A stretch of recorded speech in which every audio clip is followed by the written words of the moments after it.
So there is the third kind of architecture that we use that we call as microservices.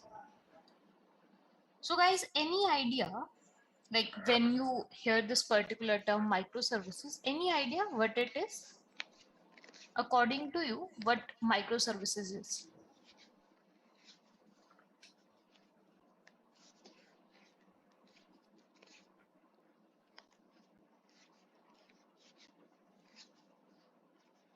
Any idea?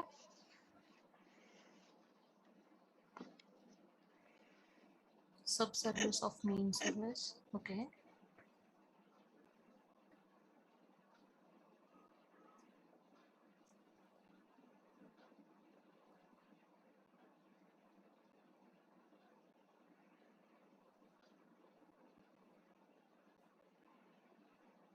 Another layer of services in SOA. Every service has single server.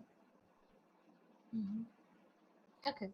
So actually, people thinks that many people think that microservices is a very new concept and it is a very new kind of architecture that is introduced, but actually that's not true.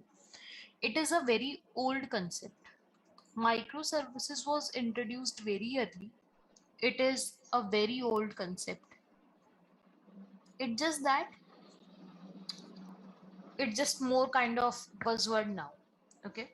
So what microservices is, I would say it is the advanced version of SOA. So it is the advanced version of SOA, or you can say that it is the granular, like it is the more granular version of SOA. You can say advanced or maybe granular version of SOA. Okay. Now, why we are calling it as the advanced or granular version of SOA? So, see, earlier you had the SOA concept, right? Service oriented architecture. Microservices is same. Microservices is actually SOA only. It's just that a little bit advanced or granular version. So let's see what is the difference between SOA and microservices. So when we were talking about SOA, so in SOA, what was happening, that we were saying there would be a different system for every service, right?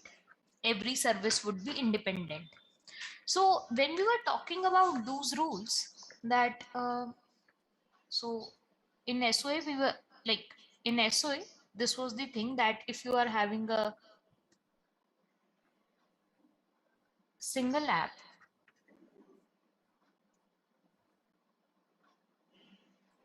then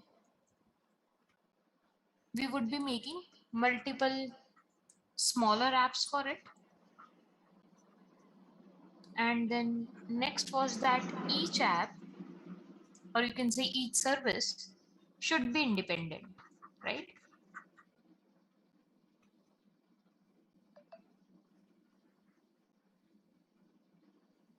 And as granular as possible. As granular as possible, right? So this was the thing that we were saying in SOA, that we would be breaking your a big app into the smaller sub apps such that every service would be hosted on a different system, right? And each app, or you can say each service, would be then independent, and we will try to make it as granular as possible.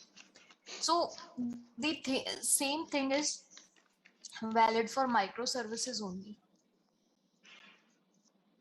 The only difference is that when we were talking about SOA, so these two rules in for SOA were flexible. Okay, these two rules for SOA were flexible. How they were flexible? So let's say if you have two small services, right? Small services means, for example, the services on which you know that you don't have that much of calls, or uh, they are not being used that actively, right? So you know that if one particular system can handle those two services, then maybe like for the purpose of cost saving or for maintaining their relevancy or for any other reason.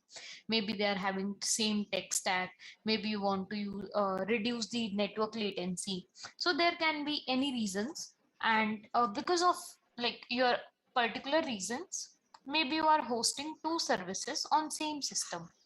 Like this is app 1 and app 2. These are two services you are hosting on same system. This can be done in SOA, okay, service oriented architecture. Because of several reasons, you could have done that. So SOA gives you a flexibility. SOA is basically like a advice. It's like a suggestion, that these two rules are kind of suggestion, that break your app into the multiple smaller apps, and each app should be independent as well as it should be granular as possible. So these are kind of advice, right? When someone is giving you advice or suggestion, so it's your wish if you want to take it, if you want to take it partially, right? So that is your wish, that's why it's flexible. But when we are talking about microservices, rules are same, but here these are kind of rigid. What do we mean by rigid? So here it is mandatory that each app should be independent of each other. It doesn't matter how small your service is, each service should be hosted on a different server. Okay, same rules are there. It's just that on microservices, it is very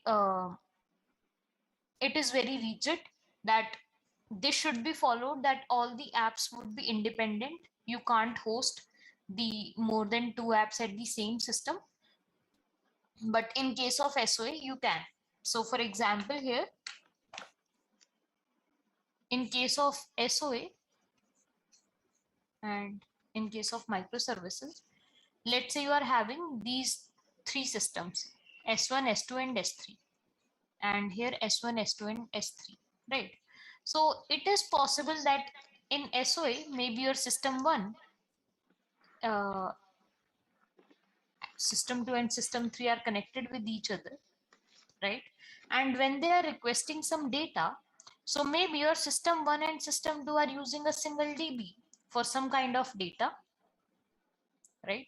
Your DB1, and S3 is using another DB, right?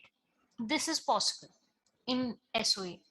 But in microservices, it's not possible. Every single system would be using a different DB for itself, like DB1, DB2, and DB3. So rules are same. It's just that for microservices, these rules are rigid. It is basically like forcing the rules upon you, that you would be using the microservices architecture only when you are rigidly following these rules. In SOA, it's like an advice. It's your wish if you want to take it fully or partially, right? Guys, is this clear to you? Like the difference of microservices and SOA?